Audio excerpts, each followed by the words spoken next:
자, 지금 국민의 짐은 이렇게 호남의 지금 뭐라고 영토 확장이요? 좀 웃기긴 하지만, 근데 지금 민주당은 아까도 얘기가 나왔지만 그 권영세 안동시장이 그간 무소속이었거든요.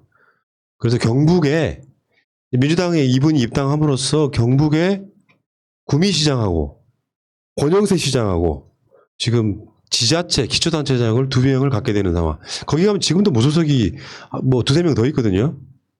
워낙에 국민의 짐 쪽에 여론이 안 좋은 동네예요. 우리 생각보다는. 관성적으로 투표하지만 괜찮은 사람이 무소속으로 나오면 무소속 찍어줍니다. 그게 현실적으로. 그게 가장 먼저 보여줬던 게 경북은 아니지만 경남에서 김두관 지사가 무소속으로 당선된 거랑 비슷해. 당에 대한 거부감이 있어서 그런 거지 국민의 짐이 그렇게 견고한 아성을 이루고 있는 지역이라고 저는 생각하지 않거든요. 저는 그 권영세 안동시장이 진짜 고민을 많이 했을 거다 이런 생각이 그렇겠죠. 들어요. 저희가 이제 호남에서 보면 가끔 국민의 짐당 활동을 하는 사람들이 있어요. 근데 그분들 항상 하시는 말씀이 무슨 말을 하냐면 말도 안 되는 얘기지만 독립운동을 하고 있다고 얘기를 해요. 독립운동을 하고 있다. 근데 그분들이 독립운동을 할 때 쓰는 그 포인트는 외롭다, 외롭게 하고 있다 이게 포인트인데 그 말을 들을 때마다 진짜 화가 나거든요. 그게 독립운동은 포인트가 외롭다, 혼자 하고 있다 이게 포인트가 아니라 정말 내가 가치 있는 일을 하고 있는데 혼자 하고 있다 이런 의미인데 저는 이런 분들한테야말로 정말로 권영세 안동시장 같은 분들은 독립운동하는 심정이실 텐데 충분히 격려해주고 가치 있는 일을 하고 있다고 칭찬해드리고 싶어요. 좀 짧았나? 이분은 우리 종씨거든요. 아, 예. 그 안동에 가면은 실제로 안동에 가면 권씨들이 엄청 많아요. 그러니까 뭐 안동 권씨, 김씨, 장씨가 있다고 하는데 그 중에 안동 권씨 숫자가 제일 많습니다. 경북권 이쪽에 그쪽에서는 국회의원들이 대부분 권씨예요. 권자 들고 나온 사람인데 근데 안동이라고 하는 곳이 어떤 곳입니까? 가장 보수적인 것 중에 하나인데 여기서 안동시장이 민주당에 입당할 정도 되면은 그나마 세상이 좀 바뀌었다는 뜻이라고 저는 생각합니다. 그러니까 제가 네, 이거 내년이 지방선거잖아요. 딱 보고서 기억나는 게 그 권정달이라는 사람이 기억나더라고요. 그 사람이 안동에서 국회의원을 몇 번 하는데 그 민정당 창당 때부터 이 사람이 사무총장 하던 사람이거든요. 권정달이. 근데 나중에 결국은 전두환을 뒤로 하고 나중에 그 김대중 정부에 가담합니다. 그래서 그분도 있고 그다음에 이제 이런 비판을 한 사람들이 있을 수 있어요. 야, 저 사람이 이제 이분이 지금 3번 임기가 됐거든요. 그러니까 2번은 한나라당하고 새누리당으로 그 추천받아서 공천됐어요. 공천돼서 당선이 됐었는데 이번에 무소속으로 공천을 못 받아서 무소속으로 3번째 당선되고서 더 이상 이제 그 안동시장은 못 나갑니다. 이분. 그러면은 어떤 사람들은 경북지사 나가려고 하는구나. 경북지사 나가도 지금의 그 지역의 판세를 보면 힘들죠. 근데 저는 이분이 마지막에 정말 고향에 대한 사랑을 가지고 있다. 그러니까 내가 여당 소속, 민주당 소속 그 시장이 됨으로써 지역의 수건 사업을 해결하는데 조금이라도 도움이 되고 싶다. 그래서 이 마음이 저는 뭐 적이 넘어와서 저 사람 어디까지 믿어야 되냐 하지만 저는 그 마음의 마지막에 가진 마음의 진정성을 좀 믿고 싶고요. 또 하나는 대선이라는 공간에서는 이렇게 적으로 여겨지는 그 영역에 우리의 교두보가 필요한 겁니다. 그런 면에서는 지금 김부겸 전 장관이 하고 있는 그 경북 지역, 영남 지역에서 민주당의 세를 확장하려는 노력에 대해서 저는 대단히 관심도 있고 박수를 좀 보내고 싶습니다. 그 일환이 아닐까 지금 입당한 것이. 이제 그랬으면 좋겠어요. 실제로 이런 과정들이 나중에는 계급 투표로 가는 징검다리가 되어야 된다고 생각해요. 솔직히 말해서 아무리 뽑아줘봐야 박덕흠 같은 자를 뽑아준 지역은 손해보고 사는 거거든. 아니 그 지역에 있는 건설업자 이런 사람이 온갖 특혜는 다 누리면서 실제 지역구에 뭘 얼마나 하겠어요? 자기가 면피용으로 다리 몇 개는 놨을지 모르겠지만 그런 짓들을 하면 안 되는 것이고 민주당이든 국민의 짐이든 무슨 상관이 있습니까? 솔직히 수도권은 그게 어느 정도 가능해지고 있다고 생각해요. 그러니까 좋은 정당 찍어주는 것. 그러니까 이게 지역 감정 때문에 민주당이 서울을 싹쓸이 하는 게 아니고 기본적으로 정치적 수준이 높아지고 있는 거라고 봐요. 그러면은 TK나 PK 같은 데 가서 저는 항상 그렇게 분석을 해왔거든요. 거기에 국민의 지임 쪽 사람들이 좋아서 찍는 건 아니에요. 관성투표가 분명히 있어. 근데 민주당이면 찍기 싫고 그러니까 괜찮은 사람이 무소속으로 나오면 권영세 시장처럼 당선이 되는 거예요. 자기들 입장에서 봤을 때 괜찮은 사람이라는 의미가 무슨 뜻이겠습니까?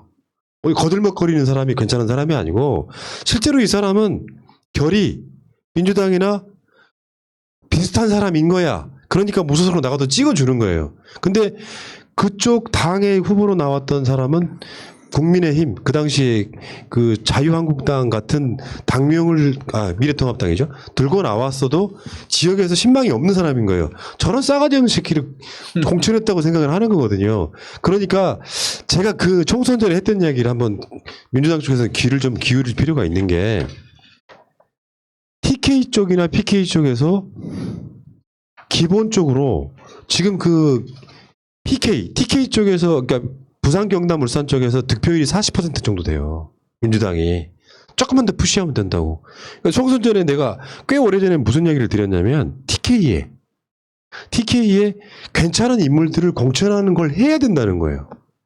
근데 아예 포기해버리는 거야. 그러니까 예를 들면 있잖아요.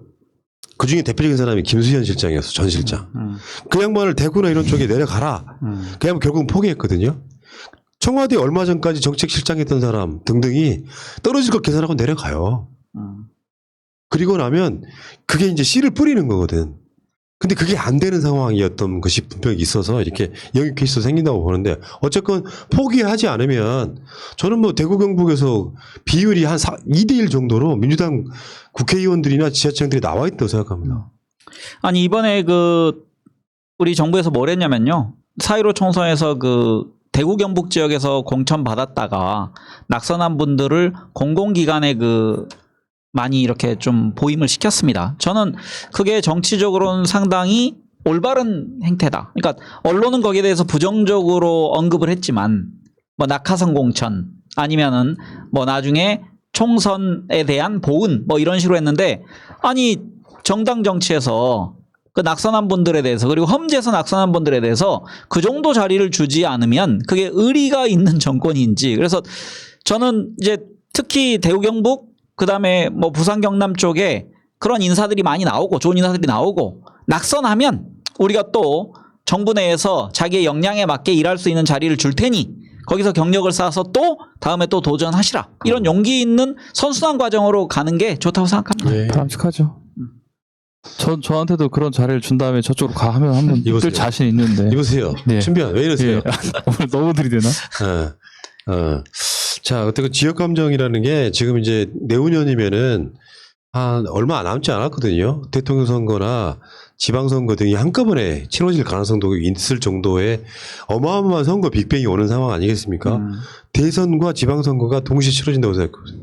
권력이 완전히 바뀔 수도 있는 부분인데 의례껏 저쪽의 표는 포기하고 그래서 저는 김종인을 그나마 높게 보는 게 진정성은 없지만 호남에 한을 풀어야 된다면서 비례대표 약간 사기에 가까운 25% 배정 약속을 하고 있는 것도 결국엔 나쁘진 않다. 그러니까 어차피 저 지역은 안 될 거야라고 포기하는 거. 그 행위가 정치에서 제일 나쁘다 이렇게 보는 거고요. 지금 TK 같은 경우는 가장 어렵다고는 하는데 지난 총선에서는 민주당 당적으로 당선된 사람이 나왔지 않습니까? 심지어 지방선거에서는 민주당 구미시장이 나왔어요. 장세용 시장님이. 네. 그러니까 포기하지 않고 계속 푸시하면 돼요. 지금 구미에 계시는 우리 김용근 의원 같은 분들. 그런 분들 사실은 이번에는 또 지역 감정이 사실 소지역주의 해가지고 바람이 불었다고 난 봐야 그 저기 문재인 정부 견제하겠다고 저 TK나 BK 좀 불었다고 보는데 그게 또 언제 바뀔지 몰라요. 그러니까 이 상황에서는 지역에 내려가 계시는 분들이 저는 이게 말이 안 된다고 생각할지 모르겠는데요. 다음 총선 때 진짜로 민주당 200석 넘게 가져와야 된다고 생각합니다. 가능성이 있다고 생각해요. 저렇게 헛발질하는 사이에는 200석이 가능하다고 봅니다. 험지에서 싸우고 있는 우리 이덕춘 변호사는 어떻습니까? 예. 아니 저는 약간 민주당 200석 같은 경우 200석이나 한 250석 가져오고 그러고 나서 아마 민주당이 좀 더 분당이 돼서 예를 들면 진짜 좀 더 진보적인 성향의 민주당 세력과 분당이요? 이 왜 되지 이러세요? 않을까라고. 방송 왜 이렇게 하세요? 아니 분당 안 되고 저기 하면 됩니다. 그러니까 네. 그 안에 당 내에 네. 개파가 존재하면 돼요. 그러니까 그럴 수 건전한 의미의 개파. 네. 그러니까 네. 그 안에서 더 진보적인 세력을 대변하는 개파. 그러니까 지금 민주당 내에 있거든요. 누구죠? 그 우원식 대표가 그 GT 계열을 지금 약간 수장으로 돼 있고, 그 다음에 뭐 친문재인계도 있고 등등의 작은 옛날처럼 동교동 상도동으로 대표되는 세력은 아니지만 그 안에 지향점을 같이 하는 정치 세력들이 있습니다. 그러니까 그들이 하나의 그 그룹 되는 건 좋지 분당은 분당 이거는 정치적으로 정치학적으로 정정하세요, 굉장히 빨리. 정정하겠습니다. 네. 그 290석을 가져와서 네, 좀 몇 개로 나누시죠. 그러니까 290석을 가져와서 네. 진보 보수로 나눠서 합시다. 아, 차라리. 그게 좋습니다. 예. 당내 당으로. 네. 말고. 참네. 어처구니가 없어서. 사과하세요. 사과하겠습니다. 이렇게 쉽게 받아들여야 되는데. 네, 그러니까요. 네. 실수는 할 수 있지만 빨리 수정하는 것이 도움이 될 거다 생각이 들고요. 자.